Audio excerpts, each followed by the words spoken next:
Hello everyone, welcome to Easy Learning YouTube channel. I am Rajesh MP. Today I am going to take you to SSLC History Chapter 2 Part 3. It deals with world in the 20th century. The important questions and the solved answers are being dealt in this part. If you have not yet subscribed to my channel, please subscribe and share. Now we can move on to our part 3 of chapter 2, that is world in the 20th century.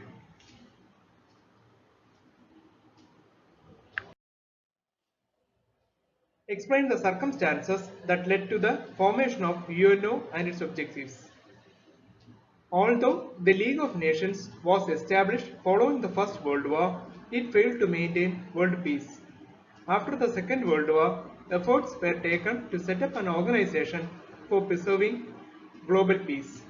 This resulted in the establishment of UNO, or United Nations Organization, on 24th of October 1945. This day, from that year onwards, is observed as UN Day. The headquarters of UN is in New York in USA. അതായത് ഐക്യരാഷ്ട്രസഭയുടെ പിറവിയെക്കുറിച്ച് അതിൻ്റെ സാഹചര്യങ്ങളെക്കുറിച്ചാണ് ചോദ്യം. SLCക്ക് വളരെ പ്രധാനപ്പെട്ടതാണ്. League of Nations ഒന്നാം ലോക മഹായുദ്ധത്തിന് ശേഷം രൂപീകരിക്കപ്പെട്ടെങ്കിലും അത് ലോകസമാധാനം നിലനിർത്തുന്നതിൽ പരാജയപ്പെട്ട സാഹചര്യത്തിലാണ് യുണൈറ്റഡ് നേഷൻസ് എന്ന് പറഞ്ഞ ഒരു ഐക്യരാഷ്ട്രസഭയുടെ രൂപീകരണത്തിലേക്ക് ലോകരാഷ്ട്രങ്ങൾ ചിന്തിച്ചത്. അങ്ങനെ 1945 ഒക്ടോബർ 24 ഐക്യരാഷ്ട്രസഭ രൂപീകരിച്ചു. അതിന്റെ തലസ്ഥാനം അമേരിക്കയിലെ ന്യൂയോർക്കാണ്. What are the objectives of UNO? This is a very important question from SSLC point of view. The most important objective of UN is to avoid ferocious wars and to maintain world peace.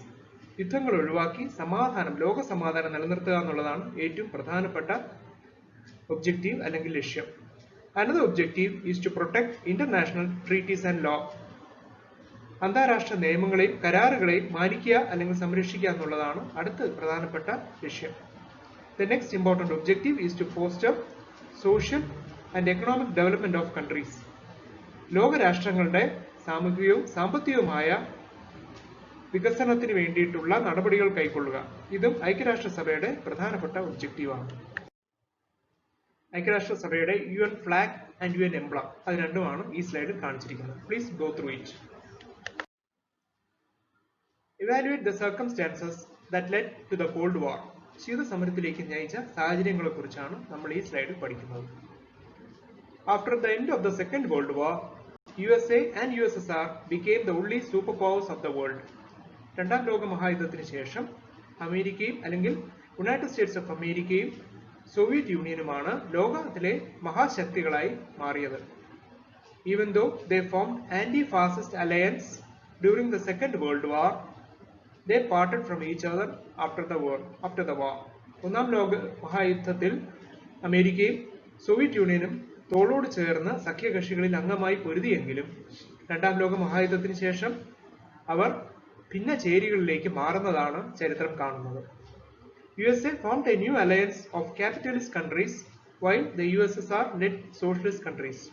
അതായത് രണ്ടാം ലോക മഹായുദ്ധത്തിന് ശേഷം America capitalist രാജ്യങ്ങളുടെ നേതൃത്വത്തിലേക്ക് വരികയും socialist രാജ്യങ്ങളുടെ നേതൃത്വം Soviet union ഏറ്റെടുക്കുകയും ഉണ്ടായി. These two blocks, the capitalist and the socialist blocks, represented contradictory ideas and they continued their political and diplomatic wars. ഇവര് സോവിയറ്റ് യൂണിയന്റെ നേതൃത്വത്തിലുള്ള സോഷ്യലിസ്റ്റ് ബ്ലോക്കും അമേരിക്കയുടെ നേതൃത്വത്തിലുള്ള ക്യാപിറ്റലിസ്റ്റ് ബ്ലോക്കും വ്യത്യസ്തമായ ആശയ സംഹിതകൾ പുലർത്തിയിരുന്നത് കൊണ്ട് പൊളിറ്റിക്കൽ, രാഷ്ട്രീയവും നയപരവുമായ ഒരു ശീതസമരം രൂപീകരിക്കപ്പെട്ടു. This enmity based on ideology and diplomacy was called the Cold War. ഇത് യഥാർത്ഥ യുദ്ധമായിരുന്നില്ല, പകരം ആശയങ്ങളുടെയും നയതന്ത്രജ്ഞതയുടെയും യുദ്ധമായതിനാൽ ഇതിനെ ശീതസമരം അല്ലെങ്കിൽ കോൾഡ് വാർ എന്നുള്ള രീതിയിൽ അറിയപ്പെട്ടു. This term was first coined by an American economist, Bernard Baruch, and Walter Lippmann gave the term white currency with his book Cold War. ഈ പറഞ്ഞ രണ്ട് വ്യക്തികളാണ് ആദ്യമായിട്ട് കോൾഡ് വാർ അല്ലെങ്കിൽ ശീതസമരം എന്നുള്ള ഒരു ടേം നമുക്ക് പരിചയപ്പെടുത്തി തന്നത്. What is meant by bipolar world? Bipolar world എന്ന് പറഞ്ഞാൽ എന്താണ്? Though the USA and USSR were in the same ally during the Second World War, differences among the countries led them to lead the capitalist bloc and socialist bloc respectively. Historian Arnold Toynbee has described this ideological division as bipolar world. അതായത് capitalist ബ്ലോക്കും socialist ബ്ലോക്കും രണ്ട് ചേരികളായിട്ട് നിന്നപ്പോൾ അതിനെ സൂചിപ്പിക്കുന്ന ആശയപരമായ വേർതിരിവിനെയാണ് ലോകപ്രശസ്ത ചരിത്രകാരനായ അർണോൾഡ് ടോയിൻബി ബൈപോളാർ വേൾഡ് എന്ന് പറഞ്ഞത്. Now we can move on to the military pacts after the Second World War, that is during the Cold War. Name the important military pacts during the Cold War. That's a very important question from exam point of view. NATO, North Atlantic Treaty Organization. It was an agreement or a pact treaty signed between USA and its allies. SEATO, Southeast Asian Treaty Organization. It is a treaty between America and its allies. CENTO, Central Treaty Organization. ഇതെല്ലാം capitalist ബ്ലോക്കുകളുടെ ഉടമ്പടികളായിരുന്നു. Now the Soviet Union and the allies, they signed a treaty known as Warsaw Pact. അടുത്തത് non alignment movement അല്ലെങ്കിൽ ചേരിചേരാ പ്രസ്ഥാനം. What is meant by non-alignment movement? Following the Second World War, many Asian, African and Latin American countries became independent. രണ്ടാം ലോക മഹായുദ്ധത്തിന് ശേഷം പല ഏഷ്യയിലെയും ആഫ്രിക്കയിലെയും തെക്കേ central American രാജ്യങ്ങൾ, Latin American രാജ്യങ്ങളും സ്വാതന്ത്ര്യം പ്രാപിക്കുന്നതാണ് കാണുന്നത്. They realized that the Cold War was yet another phase of imperialism and that it would threaten world peace. ഇത് ഇംപീരിയലിസത്തിന്റെ, സാമ്രാജ്യത്വത്തിന്റെ മറ്റൊരു മുഖമാണെന്നും ലോക സമാധാനത്തിനും ഭീഷണിയാണെന്ന് ഈ രാഷ്ട്രത്തിലെ ജനങ്ങൾ തിരിച്ചറിയുകയുണ്ടായി. The liberated nations decided not to join any of the blocs and form the non-alignment movement. അങ്ങനെയാണ് ഒരു ചേരിയിലും ചേരാതെ നിന്ന രാഷ്ട്രങ്ങൾ ചേർന്ന് രൂപീകരിച്ച ഒരു പ്രസ്ഥാനത്തെയാണ് ചേരിചേരാ പ്രസ്ഥാനം അല്ലെങ്കിൽ നോൺ അലൈൻമെന്റ് മൂവ്മെന്റ് എന്ന് അറിയപ്പെടുന്നത്. How did decolonization and Cold War led to the formation of non-alignment movement? അതായത് സാമ്രാജ്യത്വ വിരുദ്ധമായിട്ടുള്ളതും അതുപോലെ തന്നെ ശീതയുദ്ധവും എപ്രകാരമാണ് ചേരിചേരാ പ്രസ്ഥാനത്തിന്റെ വളർച്ചയിലേക്ക് നയിച്ചത്? That is the topic we are going to deal in this slide. The idea of non-alignment movement is often used as NAM was first discussed in a meeting held in Bandung, Indonesia in 1955. The first conference of the non-aligned countries was held in Belgrade, erstwhile Yugoslavia in 1961. Pandit Jawaharlal Nehru, indicating its objectives, said that non-alignment doesn't mean to keep aloof from world affairs, rather it is to face many issues we confront. അതായത് non alignment മൂവ്മെന്റിനെ സംബന്ധിച്ചുള്ള ആദ്യ ചർച്ച 1955 ഇന്തോനേഷ്യയിലെ ബാന്തുങ്ങിൽ വെച്ചാണ് നടന്നത്.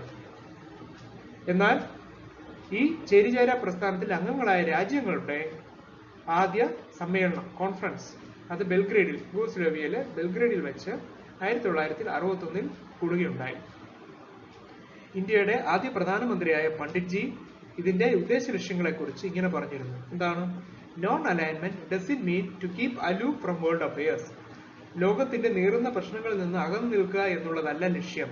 Rather it is to face many issues we confront. നമ്മൾ നേരിടുന്ന പ്രസ്ഥാനങ്ങളെ വ്യത്യസ്തമായ കാഴ്ചപ്പാടിലൂടെ നോക്കിക്കാണുന്ന ഒരു സമ്പ്രദായമാണ് ചേരിചേരാ പ്രസ്ഥാനം. In this slide we can see the photos of 4 important leaders who played a significant role in the formation of non-alignment movement. ചേരിചേരാ പ്രസ്ഥാനത്തിന്റെ പ്രധാന നേതാക്കളായ സൃഷ്ടാക്കളായിട്ടുള്ള 4 പേരുടെ ഫോട്ടോസ്. ജവഹർലാൽ നെഹ്റു, ഗമാൽ അബ്ദുൽ നാസർ, അന്നത്തെ ഈജിപ്ഷ്യൻ പ്രസിഡന്റാണ്. Then Marshal Tito of Yugoslavia, Ahmed Sukarno of Indonesia. Now we can study about the disintegration of USSR. What are the causes for the disintegration of USSR or Soviet Union? The disintegration of USSR is one of the significant events in the last decade of the 20th century. The administrative measures of Mikhail Gorbachev paved the way for the disintegration of Soviet Union. അതായത് കഴിഞ്ഞ നൂറ്റാണ്ടിന്റെ 20ാം നൂറ്റാണ്ടിന്റെ അവസാന ദശാബ്ദത്തിലെ ഏറ്റവും പ്രധാനപ്പെട്ട ഒരു സംഭവ വികാസമാണ് Soviet യൂണിയന്റെ അല്ലെങ്കിൽ സോവിയറ്റ് റഷ്യയുടെ തകർച്ച എന്ന് പറയുന്നത്. അതിലെ പ്രധാന കാരണങ്ങളിൽ ഒന്ന് അന്നത്തെ സോവിയറ്റ് യൂണിയന്റെ പ്രസിഡന്റായ മിഖായിൽ ഗോർബച്ചേവിന്റെ ഭരണ പരിഷ്കാരങ്ങളായിരുന്നു. Glasnost and perestroika. ഈ രണ്ട് ഭരണപരമായ നടപടികൾ അതിന്റെ സോവിയറ്റ് യൂണിയന്റെ തകർച്ചയെ ആക്കം കൂട്ടി. Deviation from the basic principles of socialism, corruption and inefficiency of the bureaucracy, failure in bringing about changes in the economic sector. അതായത് അത്രയും നാള് സോവിയറ്റ് യൂണിയൻ പ്രവർത്തിച്ചിരുന്ന ആശയത്തിന്റെ അടിസ്ഥാന തത്വങ്ങളിൽ നിന്ന് അകന്നുപോയതും അന്നത്തെ ഭരണ സമ്പ്രദായത്തിന്റെ കെടുകാര്യസ്ഥിതിയും അഴിമതികളും ഒക്കെ സോവിയറ്റ് യൂണിയന്റെ തകർച്ചയ്ക്ക് കാരണങ്ങളായി. കൂടാതെ സാമ്പത്തിക മേഖലയിലെ തകർച്ചയിൽ ഒരു സുപ്രധാന പങ്ക് വഹിച്ചു. With the resignation of Mikhail Gorbachev as the president of USSR in 1991, Soviet Union formally ceased to exist. Gorbachev 1991-ൽ സോവിയറ്റ് റഷ്യയുടെ പ്രസിഡന്റ് സ്ഥാനം രാജിവെച്ചതോടെ സോവിയറ്റ് യൂണിയൻ എന്ന ലോകത്തിലെ ഏറ്റവും വലിയ രാഷ്ട്രം ഇല്ലാതെയായി. It ended the Cold War. അതോടെ ശീതസമരവും അവസാനിച്ചു. It had a wide impact on international relations. അന്താരാഷ്ട്ര തലത്തിൽ അതിന്റെ സ്വാധീനം വളരെ വലുതായിരുന്നു. A unipolar world has emerged under the leadership of USA in the place of a bipolar one. നമ്മൾ കുറച്ചു മുമ്പ് ഈ വീഡിയോയിൽ പഠിച്ചതുപോലെ ശീതസമരത്തോടനുബന്ധിച്ച് ബൈപോളാർ വേൾഡ്, അതായത് USA-യും USSR-ന്റെ നേതൃത്വത്തിലുള്ള ക്യാപിറ്റലിസ്റ്റ് സോഷ്യലിസ്റ്റ് ബ്ലോക്കുകളായിരുന്നു. അതാണ് ബൈപോളാർ, രണ്ട് ചേരികൾ. അത് സോവിയറ്റ് യൂണിയന്റെ തകർച്ചയോടെ USA-യുടെ നേതൃത്വത്തിലുള്ള അല്ലെങ്കിൽ USA എന്ന് പറയുന്ന ഏക മഹാശക്തിയുടെ അധീശത്വത്തിലേക്ക് ലോകം മാറുന്ന ഒരു കാഴ്ചയാണ് കണ്ടത്. How does new imperialism affect the economy of the third world countries? Now we are going to study about the new imperialism after the post-World War period. During the post-World War period, a new kind of imperialism emerged. Multinational companies which are registered in a country and functioning in many countries began to interfere in the economic, social and cultural sectors of the latter for serving the interest of the capitalist countries. It is known as neo-imperialism. ആധുനിക സാമ്രാജ്യത്വത്തെക്കുറിച്ചാണ് പഠിക്കുന്നത്. അതായത് രണ്ടാം ലോക മഹായുദ്ധത്തിന് ശേഷം പുതിയൊരു സാമ്രാജ്യത്വം വന്നു. അതിനെയാണ് ആധുനിക സാമ്രാജ്യത്വം എന്ന് പറയുന്നത്. മൾട്ടിനാഷണൽ കമ്പനീസ്, ബഹുരാഷ്ട്ര കമ്പനികൾ, പല രാജ്യങ്ങളിൽ പ്രവർത്തിച്ചുകൊണ്ടിരുന്ന ബഹുരാഷ്ട്ര കമ്പനികൾ ലോകത്തിലെ ക്യാപിറ്റലിസ്റ്റ് കൺട്രീസിന്റെ സാമൂഹ്യ, സാമ്പത്തിക, സാംസ്കാരിക മേഖലകളിൽ ഇടപെടുവാൻ തുടങ്ങി. The multinational companies competed with one another to control the resources and assets of the third world countries. മൂന്നാം ലോക രാഷ്ട്രങ്ങളുടെ അവരുടെ വിഭവങ്ങളെ ചൂഷണം ചെയ്യുന്നതിനും അവരുടെ അസറ്റുകളെ, മൂലധനത്തെ ചൂഷണം ചെയ്യുന്നതിനും ഈ മൾട്ടിനാഷണൽ കമ്പനീസ് തമ്മിൽ, ബഹുരാഷ്ട്ര കമ്പനികൾ തമ്മിൽ കിടമത്സരം നടത്തുന്നത് നമ്മൾ കാണുകയാണ്. They promoted consumerism in third world countries to sell their products. Consumerism, അതായത് ഉപഭോക്തൃ സംസ്കാരം മൂന്നാം ലോക രാഷ്ട്രങ്ങളിൽ അവർ വളർത്തിയെടുത്തു. എന്തിനു വേണ്ടിയാണ്? ഈ ബഹുരാഷ്ട്ര കമ്പനികൾ അവരുടെ ഉൽപ്പന്നങ്ങൾ വിറ്റ് തീർക്കുന്നതിനായിട്ട്. Developing nations were considered as the markets for the multinational companies. വികസ്വര രാഷ്ട്രങ്ങൾ, നമ്മുടെ രാജ്യം പോലുള്ള വികസ്വര രാഷ്ട്രങ്ങളെ ഈ ബഹുരാഷ്ട്ര കമ്പനികൾ അവരുടെ മാർക്കറ്റ്സ് ആയിട്ട് ആണ് കാണാൻ തുടങ്ങിയത്. കമ്പോളങ്ങളായിട്ട് കാണുവാൻ തുടങ്ങി. The products of the developed nations started reaching even the villages of developing nations. അതായത് വികസിത രാജ്യങ്ങളിലെ ബഹുരാഷ്ട്ര കമ്പനികളുടെ പ്രോഡക്ട്സ്, ഉൽപ്പന്നങ്ങൾ മറ്റ് വികസ്വര രാഷ്ട്രങ്ങളുടെ ഗ്രാമങ്ങളിൽ പോലും എത്തുന്ന കാഴ്ചയാണ് ഇപ്പോൾ കാണുന്നത്. Due to the above reasons, the economy of many countries started to collapse. അപ്പോൾ ലോകത്തിലെ പല രാഷ്ട്രങ്ങളുടെ സാമ്പത്തിക വ്യവസ്ഥ തന്നെ തലകീഴായി മാറുന്നതും തകരുന്നതും നമ്മൾ കാണുകയാണ്. Discuss the influence of globalization in everyday life. പുതിയ സാമ്പത്തിക വ്യവസ്ഥ കൊണ്ട്, ഗ്ലോബലൈസേഷൻ എന്ന് പറയുന്ന ആഗോളവൽക്കരണം കൊണ്ട് സാധാരണ വ്യക്തികളുടെ ജീവിതത്തിൽ ഉണ്ടായ മാറ്റം, സ്വാധീനമാണ് പറയുന്നത്. Globalization, liberalization and privatization are the important concepts of new economic policy. ആഗോളവൽക്കരണം, ഉദാരവൽക്കരണം, സ്വകാര്യവൽക്കരണം ഇവയെല്ലാം പുതിയ സാമ്പത്തിക വ്യവസ്ഥയുടെ ആശയ സംഹിതകളുടെ ഭാഗമാണ്. What is globalization? Economic system of the country linked to global economy. ഒരു രാജ്യത്തിന്റെ സാമ്പത്തിക വളർച്ച എന്ന് പറയുന്നത്, സാമ്പത്തിക സംവിധാനം എന്ന് പറയുന്നത് ആഗോള സാമ്പത്തിക വ്യവസ്ഥയുമായിട്ട് ട്യൂൺ ചെയ്യപ്പെടുന്ന രീതിയിലേക്ക് കാര്യങ്ങൾ മാറി. The interests and the motives of the multinational companies were protected. അതിൽ ബഹുരാഷ്ട്ര കുത്തകകളുടെ, ബഹുരാഷ്ട്ര കമ്പനികളുടെ താല്പര്യങ്ങൾക്ക് പ്രാധാന്യം കൊടുക്കുന്ന, അവരുടെ ഉദ്ദേശങ്ങൾക്ക് പ്രാധാന്യം കൊടുക്കുന്ന, സംരക്ഷണം കൊടുക്കുന്ന ഒരു സ്വഭാവവിശേഷതയാണ് globalisation. Competition driven market came in to existence. കമ്പോളങ്ങളിൽ വൻകിട മത്സരങ്ങൾ ആരംഭിക്കുവാൻ തുടങ്ങി. Trans border flow of products, services, raw materials, capital, latest technology and human resources facilitated. അതായത് അതിർത്തി കടന്നുള്ള ഉൽപ്പന്നങ്ങളുടെയും സേവനങ്ങളുടെയും വിവര സാങ്കേതിക വിദ്യയുടെയും എന്തിന് മാനവ വിഭവശേഷിയുടെയും കൈമാറ്റം ഗ്ലോബലൈസേഷന്റെ ഒരു ഭാഗമാണ്. What is meant by liberalization? Adoption of liberal regulations and taxation systems to facilitate the import of multinational products to domestic market. ഉദാരവൽക്കരണം എന്ന് പറഞ്ഞാൽ എന്താണ്? ഉദാരമായിട്ടുള്ള, പേരിൽ പറയുന്നത് പോലെ തന്നെ ഉദാരമായിട്ടുള്ള നിയമ സംവിധാനങ്ങൾ വഴി അല്ലെങ്കിൽ ടാക്സ് സിസ്റ്റങ്ങൾ വഴി ഉൽപ്പന്നങ്ങൾ ഇറക്കുമതി ചെയ്യുന്ന ഒരു സംവിധാനമാണ്. Privatization of public sector undertakings is an attempt to promote private sector. സ്വകാര്യവൽക്കരണം എന്ന് പറയുമ്പോൾ സർക്കാർ നേതൃത്വത്തിലല്ലാതെ സ്വകാര്യ വ്യക്തികളുടെയോ സ്വകാര്യ മാനേജ്മെന്റോ കീഴിൽ സ്വകാര്യ മേഖലയെ പുഷ്ടിപ്പെടുത്തുന്ന ഒരു സംവിധാനം ഉണ്ടാവുകയുണ്ടായി. International organizations such as World Bank, International Monetary Fund, World Trade Organization, etc. are devising and executing various policies in favor of globalization. അതായത് ആഗോളവൽക്കരണത്തെ സംരക്ഷിക്കുന്നതിന് വേണ്ടി ലോകബാങ്ക്, IMF എന്നറിയപ്പെടുന്ന international monetary fund, world trade organisation തുടങ്ങിയുള്ള അന്താരാഷ്ട്ര സംഘടനകൾ രൂപീകൃതമായി. ഇവരുടേതായ പോളിസീസ് ആഗോളവൽക്കരണത്തെ അനുകൂലിച്ചുകൊണ്ട് രൂപീകരിക്കുന്നത് നമ്മൾ കാണുകയാണ്. Globalization opened up many opportunities and possibilities around the world. ആഗോളവൽക്കരണം വഴി ലോകമെമ്പാടും തൊഴിൽ സാധ്യതകൾ വർദ്ധിക്കുകയാണ് ഉണ്ടായത്. The transfer of goods, products and services beyond boundaries and the dissemination of information technology shaped the concept of global village. ലോകം തന്നെ ഒരു ഗ്രാമം പോലെ അനുഭവപ്പെടുവാൻ തുടങ്ങി. ഇപ്രകാരമാണ് നമുക്ക് നോക്കാം.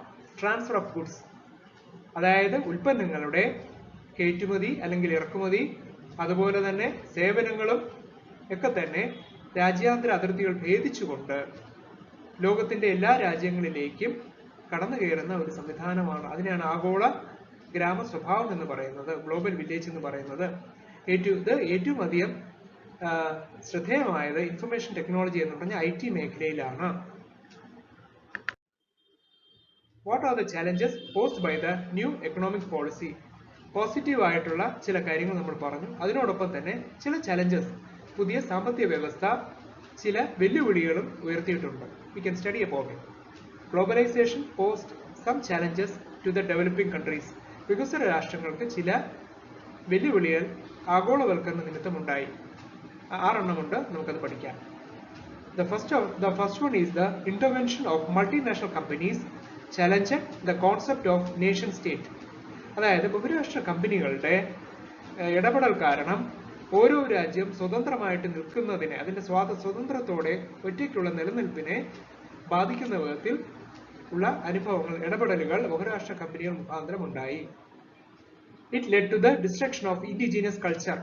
ഓരോ രാജ്യത്തിന്റെയും തനതായ സംസ്കാരത്തെ, അത് സംസ്കാരത്തിന് ചേരുവകൾ ചേർത്ത് അതിന്റെ തനത് സ്വഭാവം മാറ്റുന്നതിൽ ഒരു പ്രധാന പങ്ക് വഹിച്ചു. Price of agriculture products plunged. കാർഷിക ഉൽപ്പന്നങ്ങളുടെ വിലയും നിലവാരവും താഴുന്ന ഒരു അവസ്ഥയാണ് ഉണ്ടായത്. Public sector undertakings were destroyed. Public sector അതായത് സർക്കാർ ഉടമതയിലുള്ള സ്ഥാപനങ്ങൾക്ക് തകർച്ച നേരിടുന്നത് നമ്മൾ കാണുകയാണ്. Government withdrew from social service sector. സാമൂഹ്യ സേവന മേഖലകളിൽ നിന്ന് സർക്കാരും സർക്കാരിന്റെ നേതൃത്വത്തിലുള്ള പൊതുമേഖലാ സ്ഥാപനങ്ങളും പിന്നോട്ട് മാറുകയും ആ മേഖലകൾ സ്വകാര്യവൽക്കരണത്തിലേക്ക് മാറുകയും ചെയ്യുന്നത് കാണുകയാണ്. The last but not the least, natural resources were looted. പ്രകൃതിദത്തമായ വിഭവങ്ങൾ ചൂഷണം ചെയ്യപ്പെടുന്നതും it's an important challenge of the new economic policy to the world. Thus, we have come to the end of this video and of course the end of this chapter. Thank you all for watching my video. Please subscribe and share it with friends.